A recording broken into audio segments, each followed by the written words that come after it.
ఈరోజు మనం ఎంతో రుచికరమైన సేమియా ఎలా తయారు చేయాలో చూసేద్దాం. సేమియా చేసుకుందాం రండి.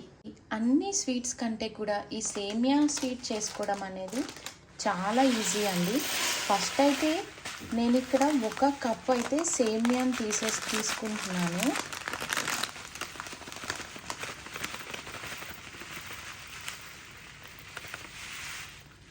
చూసారు కదా, ఇలా 1 కప్ అయితే సేమియా తీసుకున్నాను. చూస్తున్నారు కదా, 1 కప్ సేమియా అయితే తీసుకున్నాను. ఇప్పుడు మనము దీన్ని అయితే గోల్డెన్ ఫ్రై చేసుకోవాలి.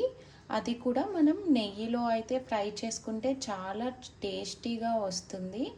ఇప్పుడు ఫ్రై చేసుకొని పక్కన పెట్టుకుందాం. ఇప్పుడు ఒక గిన్నె తీసుకొని దాంట్లో మనం 1 టేబుల్ స్పూన్ వరకు అయితే గీ వేసుకోవాలి. అది కరిగినాక మనం దీంట్లో ముందుగా తీసి పెట్టుకున్న సేమియాని అయితే యాడ్ చేసుకోవాలి. మనం స్టవ్ని అయితే సిమ్లో పెట్టుకొని ఇలా సేమియాని యాడ్ చేసుకోవాలి. ఇప్పుడు ఇది మనకి గోల్డెన్ బ్రౌన్ కలర్ అయ్యేంత వరకు అయితే మనం ఫ్రై చేసుకోవాలి. సేమియాని తిప్పుతూనే ఉండాలి, కొంచెం వదిలేసినా సరే ఇలా మాడిపోతుంది అన్నమాట. ఉన్నప్పుడే మీరు స్టవ్ అయితే ఆఫ్ చేసుకోండి, ఎందుకంటే ఆ గిన్నె వేడికి కూడా ఇవి బ్రౌన్ కలర్ అయితే చేంజ్ అవుతుంది. ఇంకా మీరు కాజు అయినా లేకపోతే బాదాం అయినా కిస్మిస్ అయినా ఏమైనా సేమియాలో యాడ్ చేసుకోవాలి అనుకుంటే ఈ సేమియా ఏదైతే ఉందో దీన్ని అంతా వేరే బౌల్లోకి తీసుకొని వాటిని కూడా సేమ్ ఇదే దాంట్లో అయితే మీరు ఫ్రై చేసుకోవచ్చు. నేనైతే ఇక్కడ అవేమీ యాడ్ చేయట్లేదు. అవి కూడా సేమ్ గోల్డెన్ బ్రౌన్ వచ్చేంత వరకు మనమైతే ఫ్రై చేసుకోవాలి. కిస్మిస్ అయితే తొందరగా తీసేయాలి, ఎందుకంటే మాడిపోతాయి కాబట్టి. ఇప్పుడు మనం ముందుగా ఏ కప్తో అయితే సేమియాని అయితే తీసుకున్నామో మనం అదే కప్ తోటి 3 కప్స్ పాలు ఇంకా 2 కప్స్ వచ్చేసి వాటర్ యాడ్ చేసుకోవాలి. మీరు కావాలి అనుకుంటే పాలు ఇంకొక కప్ యాడ్ చేసుకోవచ్చు. సేమియా అనేది మరింత రుచికరంగా వస్తుంది.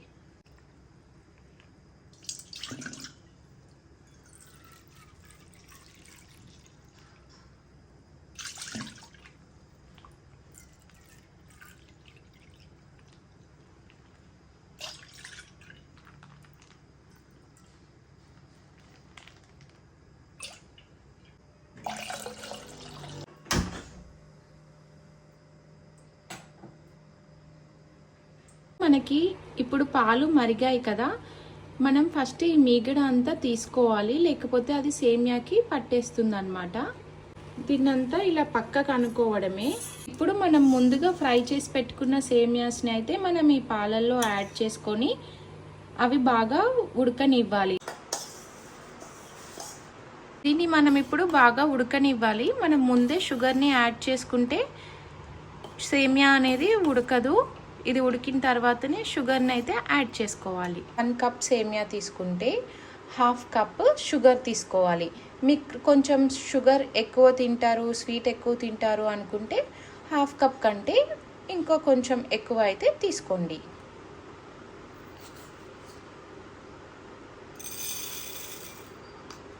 ఉడికిందా లేదా అనేది మనం ఒక సేమియాని తీసుకొని ఇలా సైడ్కి దాన్ని ఇలా స్పూన్తో తుంచాలి అన్నమాట.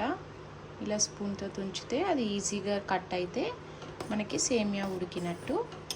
ఇప్పుడు సేమియా ఉడికింది కదా, మనం షుగర్ని అయితే యాడ్ చేసుకోవాలి. షుగర్ యాడ్ చేయకముందు మనకి దీని టెక్స్చర్ అనేది వేరే ఉంటుంది. వన్స్ షుగర్ యాడ్ చేశాక దాని థిక్నెస్ అయినా టెక్స్చర్ అయినా ఏదైనా చేంజ్ అవుతుంది అన్నమాట. దీన్ని ఒక్కసారి ఇలా కలుపుకోవాలి. లాస్ట్ బట్ నాట్ లీస్ట్, ఇప్పుడు మీ దగ్గర ఒకవేళ ఈ యాలకుల పొడి ఉంటే డైరెక్ట్గా యాడ్ చేసుకోండి. ఒక 1/2 టీ స్పూన్ యాడ్ చేసుకోండి. లేకపోతే ఇవి ఒక 2 అయితే ఇలా యాడ్ చేసేసుకోవచ్చు. చూసారా, ఇలా అన్నాక దీన్ని మనం మంచిగా విప్పుకొని డైరెక్ట్గా కూడా మనం అయితే యాడ్ చేయొచ్చు. దీన్ని వేసేసుకొని ఒక 1 or 2 minutes ఉంచుకొని స్టవ్ ఆఫ్ చేసుకోవచ్చు. దీనికంటే కూడా పౌడర్ అయితే బెస్ట్ అండి. మనం తినేటప్పుడు కూడా మన పంటికి అయితే తగలకుండా ఉంటుంది. కాకపోతే మాకు ఆ రియల్ టేస్ట్ అనేది కావాలి కాబట్టి నేను ఇలా డైరెక్ట్గా యాడ్ చేస్తున్నాను. పిల్లలు స్కూల్ నుంచి వచ్చేసరికి చేసి ఉంచితే చాలా ఇష్టంగా తింటారు. టేస్టీ సేమియా అయితే మనకి రెడీ అయిపోయింది. ఇప్పుడు ఒక సర్వింగ్ బౌల్ తీసుకొని అయితే మనం దాంట్లోకి సేమియాని యాడ్ చేసుకుందాము. చూసారా ఎంత బాగుందో, టెక్స్చర్ అయినా ఏదైనా సరే మనకి కరెక్ట్ కొలతలతోటి చేస్తే మాత్రం చాలా టేస్టీగా వస్తుంది. మీరు కూడా ఒకసారి ట్రై చేయండి.